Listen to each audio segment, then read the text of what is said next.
next section that we are going to look at is section B.6. We're going to talk about applying the techniques that we've discussed in this chapter to formulas. This comes from section 2.4 in the textbook. In order to be able to do this, you will need to understand how to solve linear equations.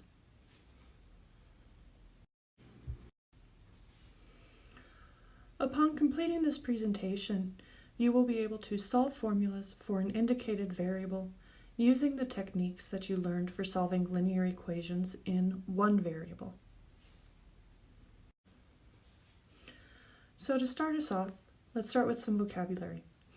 A formula is an equation that is usually used to represent a relationship between quantities in the real world. Some examples of formulas: the formula for area of a rectangle, the formula for perimeter of a rectangle, area of a circle, the distance formula. These are all examples of formula that we use in real life. The difference between a formula and an equation is a formula is an equation, but an equation is not necessarily a formula. An equation is much more general. It can be whatever we want it to be. So our procedure, in order to solve for an indicated variable, we want to treat all letters other than the one we are solving for as constants. In this section, we're going to pretend. And so as long as you can look at the letters and think of them as just being a number, who cares what it is, then you should be okay in this section. If you want, pretend that they are things like pi, the number pi. So our first step when we are doing this, we want to distribute to clear parentheses. If we have fractions, we want to multiply all terms by the LCD to clear fractions. Finally, we want to use the addition property to isolate the terms with the desired variable, and then divide by the, in quotes, coefficient. All right, so let's look at some examples and see what we can do with this. For our first example, we're looking at the area of a rectangle. And so what we want to do is, in this problem, we want to treat A as if it is a number. We want to treat L as if it's a number. We are trying to solve for W. So we want to think about what are the relationships between W and the other letters or possibly numbers in the equation. Here, our L and W are being multiplied together.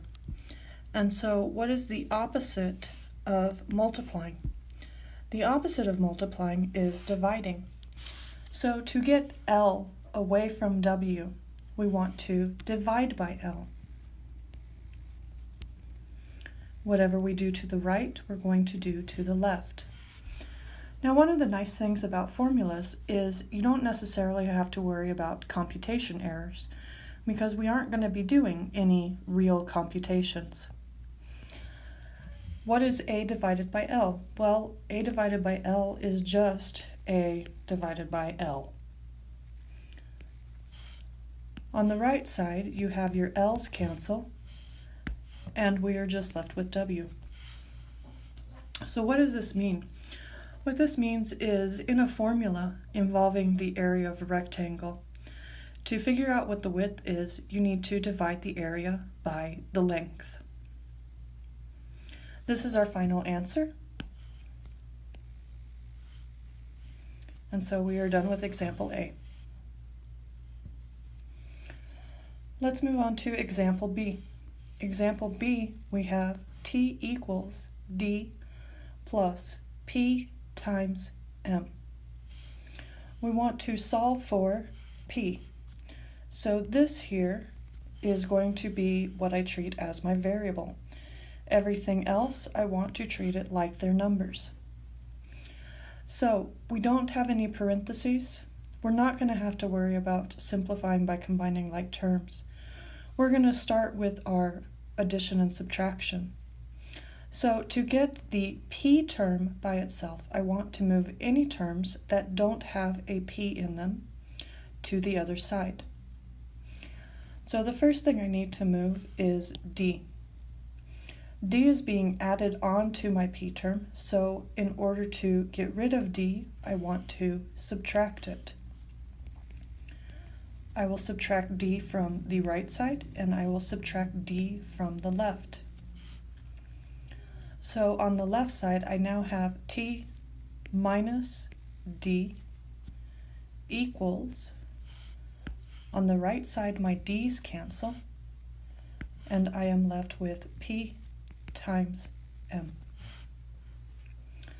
So again, remember our goal is to get p by itself. So my next step is to get rid of the m. Since p and m are being multiplied together, that means that in order to get rid of m, I want to divide both sides by m.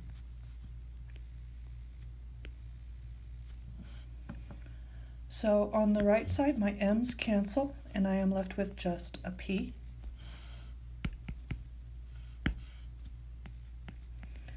And on the left side, I am left with t minus d over m. We cannot simplify this because they don't have anything in common. These are all different variables, and there's no relationship between them. So this is your final answer. T minus d over m equals p. All right, let's look at one more example. Let's look at the formula for perimeter of a rectangle. So my variable term that I am solving for is w. So this is my variable. Everything else I want to treat as if it's a number. So in order to get the w by itself, I need to move all terms that have no w in them to the other side of the equation. So the first thing that I want to move is the 2l. Since it is being added to the w term, the opposite of adding is subtracting. So I'm going to subtract 2l on the right, and whatever I do to the right, I want to do to the left. So we are left with p minus 2l on the left side. On the right side, my 2l's cancel, leaving me with 2w. Again, my w, this is my variable. So in order to get w by itself, I need to get rid of the 2. In order to get rid of the 2, since it's being multiplied to the w, I want to divide by 2 to both sides.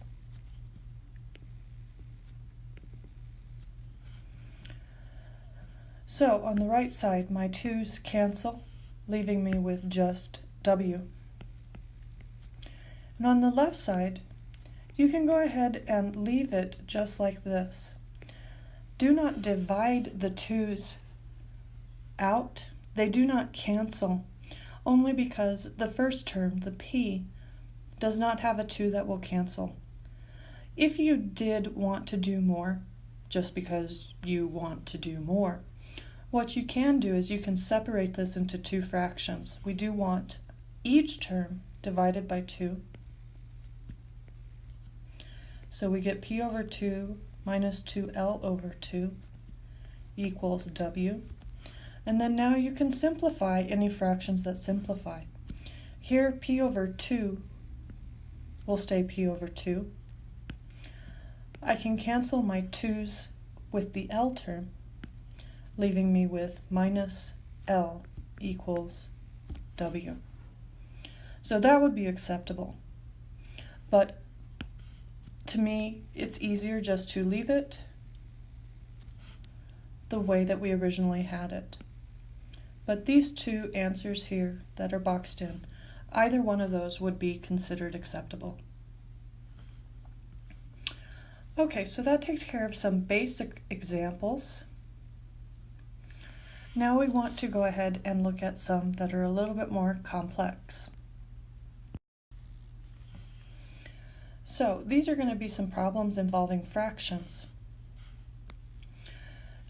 And we want to kind of just review what do we do with equations that have fractions. So my first step is my w is my variable. This is what we want to solve for. So in order to solve for w, there's a couple different things that you can do here. I'm going to go ahead and follow the procedure that I outlined at the beginning of this section. And my procedure is I want to go ahead and get rid of the fraction. So in order to do this, I want an LCD.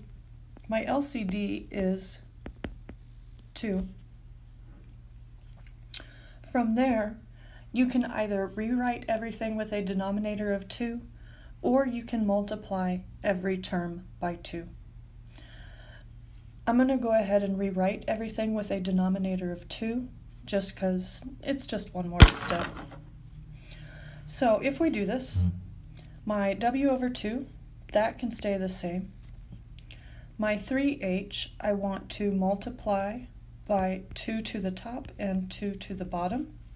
So we get minus 3 times 2 is 6, h over 2 equals, same thing with the 53, I'm going to put it over 1, and I want to multiply 2 to the top and the bottom. So I get 106 over 2. Since all of my denominators are the same, I can go ahead and cancel them and just keep the numerators. So we get w minus 6h equals 106. Remember what we're solving for? We are solving for w. So my next step is going to be to get rid of the 6h. Since we are subtracting 6h from w, the opposite of subtracting is adding. So I'm going to add 6h to both sides. On the left, my 6h's cancel, and on the leaving me with just a w. And on the right, I am left with 6h plus 106, or 106 plus 6h. They are the same thing. And we are done. This is your final answer. Note that we cannot combine terms because we can only combine like terms. Here, one of my terms is an h term, the other one is not. Okay, so now let's look at example E. Example E, a couple things that I do want to point out on this one is we have the fraction, we're going to have to work with that, but we also have variables with subscripts. Now, if you've never seen these before, this is the formula for the area of a trapezoid. B1, B2, think of it like Dr. Seuss, thing 1 and thing 2. They are not related, they can be completely different, they can be doing completely different things. This is a way to show that there's a relationship between them in terms of the fact that these are both bases, but mathematically there is no relationship between them. One of them can be whatever it wants, the other one can be something entirely different. There's no relationship between them. So, the first thing that I want to do is I want to go ahead and take care of either the fraction or the parentheses. I'm going to go ahead and take care of the parentheses first. I'm going to work through this problem twice, and so that you can see kind of what differences we have. So the first thing I'm going to do is distribute the 1/2 h. If we do that, we get a equals 1/2 h times b1 plus 1/2 h times b2. Now I want to take care of the fraction, and so I need an LCD. My LCD is 2. So I'm going to go ahead and multiply every term by 2 on this problem. So I get 2 times a. If I multiply the first term on the right by 2, I get that the 2 and that the 2's cancel. The 2 and the 1/2 cancel, leaving me with HB1. If I multiply the last term by 2, I also get the 2 and the 1/2 cancel, leaving me with HB2. All right, so there's your first step. The next step, remember that we are trying to solve for B1. So the next thing I want to do is move any terms that do not have a B1 in them to the other side. So I want to move my HB2 to the other side. Since it's being added to the B1 term, I want to subtract HB2 from both sides. So on the left side we have 2a minus HB2 equals HB1. On the right side, my HB2's canceled. So now, the final thing that we need to do in order to solve for B1 is to get rid of the coefficient, or the h. Since we have h times B1, I want to divide both sides by h. And just like in the previous problem, I'm not going to, or when we looked at the problem involving the formula for perimeter of a rectangle, I'm just going to leave it exactly like this. I don't want to break this down. So I get 2a minus HB2 over h equals B1. So this is one method you can use in order to solve this problem. Let's look at it again, and I'm going to show you just one other thing that you can do. So we're going to write it out again.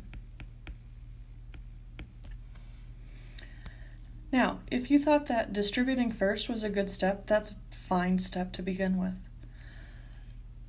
The second thing I'm going to do is, or the second method I'm going to use for this is, instead of distributing the 1/2 and the h, what I'm going to do is multiply both sides of my equation by 2.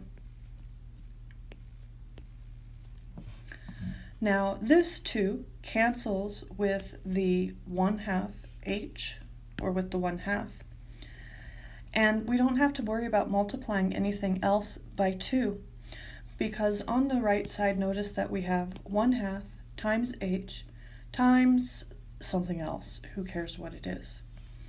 So here, when my 2's cancel, I'm done with them. So we are left with 2a equals, I can go ahead and either rewrite the problem again without the 1/2, or I can go ahead and distribute the h. I'm going to go ahead and distribute the h, and we get HB1 plus HB2. From here, our problem is exactly what we came up with up here after doing distribution and canceling the denominators. So from here, the problem will solve exactly the same way as before. So this is just another way to take care of the fraction. So again, I can subtract HB2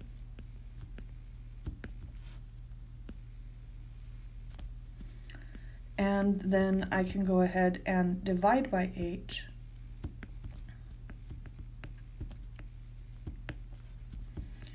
And we get the same answer. We still get 2a minus hb2 over h equals b1.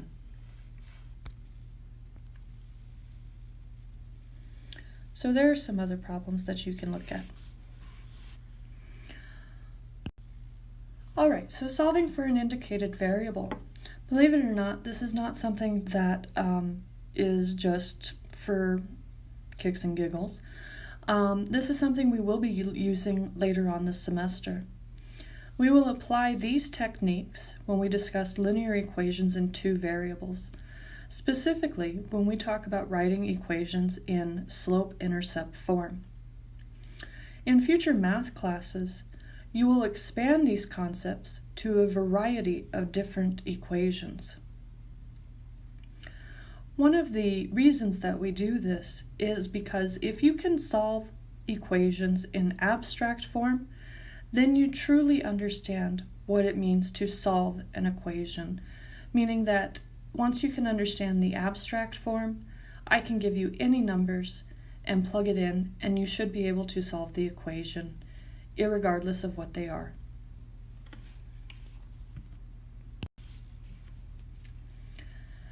Once you feel comfortable with the material in this section, try the following problems on your own and bring them to class, as well as any questions that you may have.